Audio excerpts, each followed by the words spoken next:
ನಮಸ್ಕಾರ ಎಲ್ಲರಿಗೂ ಕನ್ನಡದ ಚೆಸ್ ಚಾನಲ್ಗೆ ಸ್ವಾಗತ ಸುಸ್ವಾಗತ. ಇವತ್ತಿನ ಚೆಸ್ ವಿಡಿಯೋದಲ್ಲಿ ಲೀಗಲ್ ಮೇಟ್ ಎನ್ನುವಂಥ ಒಂದು ಅದ್ಭುತ ಚೆಸ್ ಟ್ರಿಕ್ಕನ್ನು ಹೇಳ್ಕೊಡ್ತಾ ಇದ್ದೇನೆ. ನೀವು ವೈಟ್ ಪೀಸಸ್ಗಳನ್ನು ಹೊಂದಿದ್ದಾಗ ಈ ಚೆಸ್ ಟ್ರಿಕ್ಕನ್ನು ಯೂಸ್ ಮಾಡಬಹುದು. ಇದೊಂದು ಬಿಗಿನರ್ ಲೆವೆಲ್ ಚೆಸ್ ಟ್ರಿಕ್ ಅಂತಲೇ ಹೇಳ್ಬೋದು. ಇಂಟರ್ಮೀಡಿಯೇಟ್ ಅಥವಾ ಅಡ್ವಾನ್ಸ್ಡ್ ಲೆವೆಲ್ ಪ್ಲೇಯರ್ಸ್ಗಳ ಜೊತೆ ಈ ಚೆಸ್ ಟ್ರಿಕ್ಕನ್ನು ಯೂಸ್ ಮಾಡಬಾರ್ದು ಅಂತಲೇ ನಾನು ರೆಕಮೆಂಡ್ ಮಾಡ್ತೇನೆ. ಹಾಗಾದರೆ ಈ ಚೆಸ್ ಟ್ರಿಕ್ ಯಾವ ರೀತಿಯಾಗಿ ಹೋಗುತ್ತೆ ಅನ್ನೋದನ್ನು ನೋಡೋಕ್ಕಿಂತ ಮುಂಚೆ ನಮ್ಮ ಚಾನಲನ್ನು ನೀವು ಇನ್ನೂ ಸಬ್ಸ್ಕ್ರೈಬ್ ಮಾಡಿಲ್ಲ, ನಮ್ಮ ಚಾನಲನ್ನು ಇದೇ ಮೊದಲ ಬಾರಿಗೆ ನೀವು ನೋಡ್ತಾ ಇದ್ದೀರಾ ಅಂತಂದರೆ ನಮ್ಮ ಚಾನಲನ್ನು ಸಬ್ಸ್ಕ್ರೈಬ್ ಮಾಡ್ಕೊಳ್ಳಿ. ನಮ್ಮ ಚಾನಲಲ್ಲಿ ಚೆಸ್ ಟ್ರಿಕ್ಸ್ಗಳು ಹಾಗೂ ಚೆಸ್ ಆಡೋದು ಹೇಗೆ ಈ ರೀತಿಯಾದಂಥ ವಿಷಯಗಳ ಬಗ್ಗೆ ವೀಡಿಯೋಸ್ಗಳು ಬರ್ತಾ ಇರುತ್ತೆ. ಸೊ ಹಾಗಾದರೆ ಈ ಚೆಸ್ ಟ್ರಿಕ್ ಯಾವ ರೀತಿ ಹೋಗುತ್ತೆ ಅನ್ನೋದನ್ನು ನೋಡೋದಾದರೆ E4 ಹಾಗೂ E5 ಕಿಂಗ್ಸ್ ಪಾನ್ ಓಪನಿಂಗಿಂದ ಪಂದ್ಯ ಆರಂಭ ಆಗುತ್ತೆ. ತುಂಬ ಸಲ ಈ ಓಪನಿಂಗನ್ನು ನೀವು ಸಹ ನಿಮ್ಮ ಬೋರ್ಡ್ ಮೇಲೆ ನೋಡಿರ್ತೀರ. ಇಲ್ಲಿ ನಾವು ವೈಟ್ ಆಗಿ ನಮ್ಮ ನೈಟನ್ನು F3ಗೆ ಡೆವಲಪ್ ಮಾಡ್ತಾ ಇದ್ದೇವೆ. F3ಗೆ ಡೆವಲಪ್ ಮಾಡೋದ್ರ ಮೂಲಕ ನೋಡ್ಬೋದು E5 ಅಲ್ಲಿ ಇರುವಂಥ ಬ್ಲ್ಯಾಕಿನ ಪಾನನ್ನು ಅಟ್ಯಾಕ್ ಮಾಡ್ತಾ ಇದ್ದೇವೆ. ಆ ಪಾನ್ಗೆ ಒಂದು ಡಿಫೆಂಡರನ್ನು ತರುವುದರ ಸಲುವಾಗಿ ಇಲ್ಲಿ ಬ್ಲ್ಯಾಕ್ ತುಂಬ ಸಲ D6ಅನ್ನು ಆಡೋದನ್ನು ನೋಡಿರ್ತೀರ. ಇದನ್ನು ಫಿಲಾಂಡರ್ ಡಿಫೆನ್ಸ್ ಅಂತ ಕರಿತೇವೆ. ಸೊ ಇಲ್ಲಿ ನಾವು ನಮ್ಮ ಲೈಟ್ ಸ್ಕ್ವೇರ್ ಬಿಷಪ್ಪನ್ನು ಅಂತಂದರೆ ಬಿಳಿ ಮನೆಯ ರಥವನ್ನು C4ಗೆ ತೆಗೆದುಕೊಂಡು ಹೋಗೋದರ ಮೂಲಕ ಒಂದು ಒಳ್ಳೆಯ ಹಾದಿಯನ್ನು ಅಂತಂದರೆ ಒಂದು ಒಳ್ಳೆಯ ಡಯಾಗ್ನಲನ್ನು ನಮ್ಮ ಬಿಷಪ್ಗೆ ಇಲ್ಲಿ ಕೊಟ್ಟಿದ್ದೇವೆ ಅಂತಲೇ ಹೇಳ್ಬೋದು. ಇದು ಸಹ ನಾರ್ಮಲ್ ಅಂತ ಡೆವಲಪ್ಮೆಂಟ್ ಮೂವ್ ಅಂತಲೇ ಹೇಳ್ಬೋದು. ಸೊ ಇಲ್ಲಿ ತುಂಬ ಜನ ಬ್ಲ್ಯಾಕ್ ಪ್ಲೇಯರ್ಸ್ಗಳು ಏನು ಮಾಡ್ತಾರೆ ಅಂತಂದರೆ ತಮ್ಮ ಬಿಳಿ ಮನೆಯ ರಥವನ್ನು ಅಂತಂದರೆ ಲೈಟ್ ಸ್ಕ್ವೇರ್ ಬಿಷಪ್ಪನ್ನು G4ಗೆ ತರ್ತಾರೆ. G4ಗೆ ತರುವುದರ ಮೂಲಕ ಇಲ್ಲಿ ನೈಟನ್ನು ಪಿನ್ ಮಾಡ್ತಾ ಇದ್ದಾರೆ. ಯಾಕಂತಂದರೆ ನೈಟಿನ ಹಿಂದ್ಗಡೆ ಕ್ವೀನ್ ಇದೆ, ಹಾಗಾಗಿ ಇದನ್ನು ಪಿನ್ ಅಂತ ಕರಿತೇವೆ. ಯಾಕಂತಂದರೆ ಕ್ವೀನ್ ನೈಟ್ಗಿಂತ ಹೆಚ್ಚು ಬೆಲೆ ಬಾಳುವಂಥದ್ದು, ಹಾಗಾಗಿ ಇದನ್ನು ಪಿನ್ ಅಂತ ನಾವು ಕರಿತೇವೆ. ಅಂತಂದರೆ ನಾವು ನೈಟನ್ನು ಮೂವ್ ಮಾಡಿದ್ವಿ ಅಂತಾದರೆ ನಮ್ಮ ಕ್ವೀನನ್ನು ಬ್ಲ್ಯಾಕಲ್ಲಿ ಕ್ಯಾಪ್ಚರ್ ಮಾಡಿಬಿಡುತ್ತೆ. ಇದು ಬ್ಲ್ಯಾಕಿನ ಐಡಿಯಾ. ನಾವು ಇಲ್ಲಿ ನಮ್ಮ ಇನ್ನೊಂದು ನೈಟನ್ನು ಅಂತಂದರೆ B1ನಲ್ಲಿ ಇರುವಂಥ ನೈಟನ್ನು C3ಗೆ ಡೆವಲಪ್ ಮಾಡ್ತಾ ಇದ್ದೇವೆ. ನಾವು ಇಲ್ಲಿ ನಮ್ಮ ಪೀಸ್ಗಳನ್ನು ಆದಷ್ಟು ಹೆಚ್ಚು ಡೆವಲಪ್ ಮಾಡೋಕ್ಕೆ ಪ್ರಯತ್ನವನ್ನು ಮಾಡ್ತಾ ಇದ್ದೇವೆ.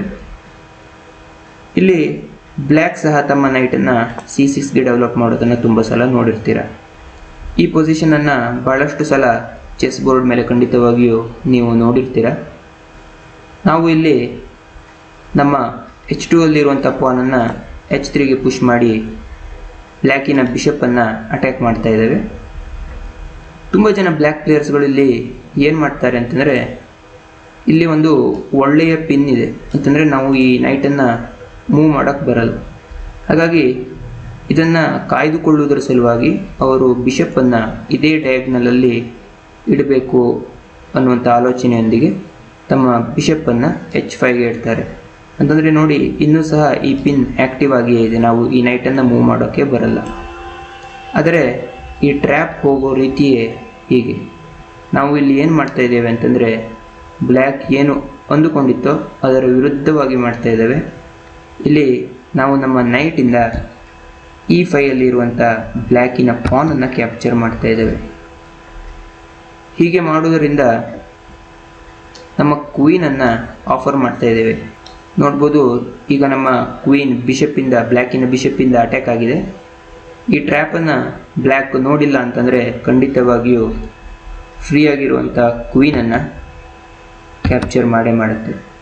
ಆದರೆ ಇದು ದೊಡ್ಡ ಬ್ಲಂಡರ್. ಇದನ್ನು ನಾವು ಲೀಗಲ್ ಮೇಟ್ ಅಂತ ಕರಿತೇವೆ. ಇಲ್ಲಿ ನೀವು ವೈಟ್ ಆಗಿ ಕೇವಲ 2 ಮೂವ್ಗಳಲ್ಲಿ ಬ್ಲ್ಯಾಕಿನ ಕಿಂಗನ್ನು ಚೆಕ್ ಮೇಟ್ ಮಾಡ್ಬೋದು. ಯಾವುದು ಆ 2 ಮೂವ್ ಅಂತ ನೋಡೋದಾದರೆ ನಾವು ನಮ್ಮ ಬಿಷಪ್ಪನ್ನು ಅಂತಂದರೆ C4ಅಲ್ಲಿ ಇರುವಂಥ ಬಿಷಪ್ಪನ್ನು F7ಗೆ ತೆಗೆದುಕೊಂಡು ಹೋಗಿ ಬ್ಲ್ಯಾಕಿನ ಕಿಂಗ್ಗೆ ಚೆಕ್ಕನ್ನು ಕೊಡ್ತಾ ಇದ್ದೇವೆ. ಸೊ ನೋಡ್ಬೋದು, ಬ್ಲ್ಯಾಕಿನ ಕಿಂಗ್ಗೆ ಈ ಸ್ಕ್ವೇರ್ಗೆ ಹೋಗೋಕ್ಕೆ ಬರಲ್ಲ, ಯಾಕಂತಂದರೆ ಅದು ನೈಟಿಂದ ಕವರ್ ಆಗಿದೆ. ಹಾಗೂ ಈ ಬಿಷಪ್ಪನ್ನು ಸಹ ಕ್ಯಾಪ್ಚರ್ ಮಾಡೋಕ್ಕೆ ಬರಲ್ಲ, ಯಾಕಂತಂದರೆ ಅದು ಸಹ ನೈಟಿಂದ ಡಿಫೆಂಡ್ ಆಗಿದೆ. ಹಾಗಾಗಿ ಇಲ್ಲಿ ಬ್ಲ್ಯಾಕಿನ ಕಿಂಗ್ಗೆ ಇರುವಂಥದ್ದು ಒಂದೇ ಒಂದು ಸ್ಕ್ವೇರು. ಆ ಚೌಕಕ್ಕೆ ಹೋಗಬೇಕು. ಅದು ಯಾವ ಚೌಕ ಅಂತಂದರೆ E7 ಚೌಕಕ್ಕೆ ಹೋಗಲೇಬೇಕು, ಬೇರೆ ಯಾವುದೇ ರೀತಿಯಂಥ ಆಪ್ಷನ್ ಬ್ಲ್ಯಾಕಿನ ಬಳಿ ಇಲ್ಲ. ಹಾಗಾಗಿ ಬ್ಲ್ಯಾಕ್ E7ಗೆ ಹೋದ ತಕ್ಷಣ ನಾವು ನಮ್ಮ C3ಯಲ್ಲಿ ಕುಳಿತಿರುವಂಥ ನೈಟನ್ನು D5 ಇಡುವುದರ ಮೂಲಕ ಬ್ಲ್ಯಾಕ್ ಕಿಂಗ್ಗೆ ಚೆಕ್ಕನ್ನು ಕೊಡ್ತಾ ಇದ್ದೇವೆ.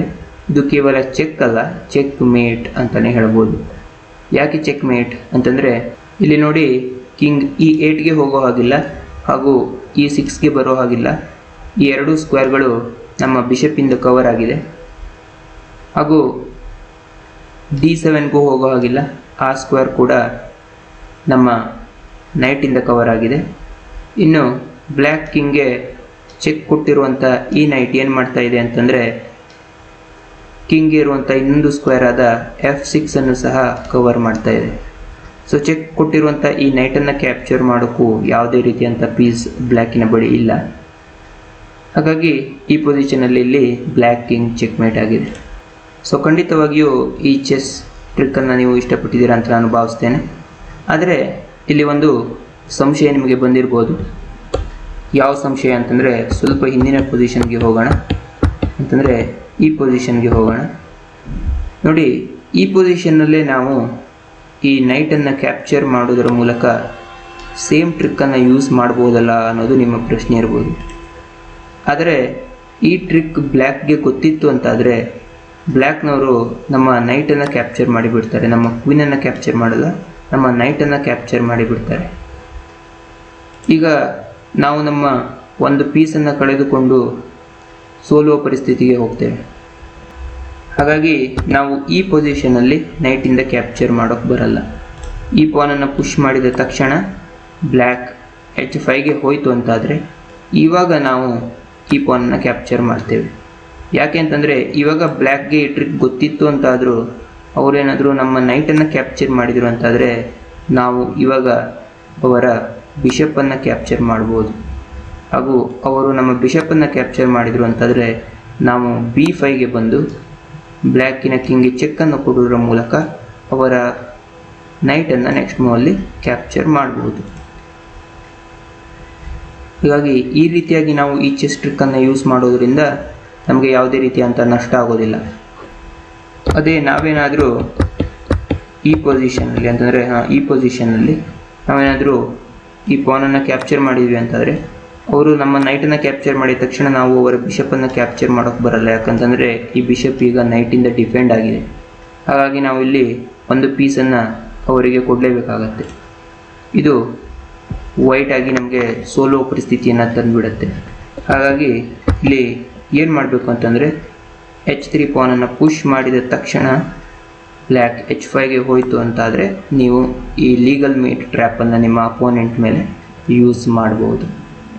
ಖಂಡಿತವಾಗಿಯೂ ಈ ಚೆಸ್ ಟ್ರಿಕ್ ನಿಮಗೆ ಇಷ್ಟವಾಗಿದೆ ಅಂತ ನಾನು ಭಾವಿಸ್ತೇನೆ. ಹಾಗೂ ನಿಮ್ಮ ಎಲ್ಲ ಚೆಸ್ ಫ್ರೆಂಡ್ಸ್ಗಳಿಗೆ ಈ ವಿಡಿಯೋವನ್ನು ಶೇರ್ ಮಾಡೋಕ್ಕೆ ಮರಿಬೇಡಿ ಅಂತ ಹೇಳ್ತಾ ಈ ವಿಡಿಯೋವನ್ನು ಇಲ್ಲಿಗೆ ಮುಗಿಸ್ತಾ ಇದ್ದೇನೆ.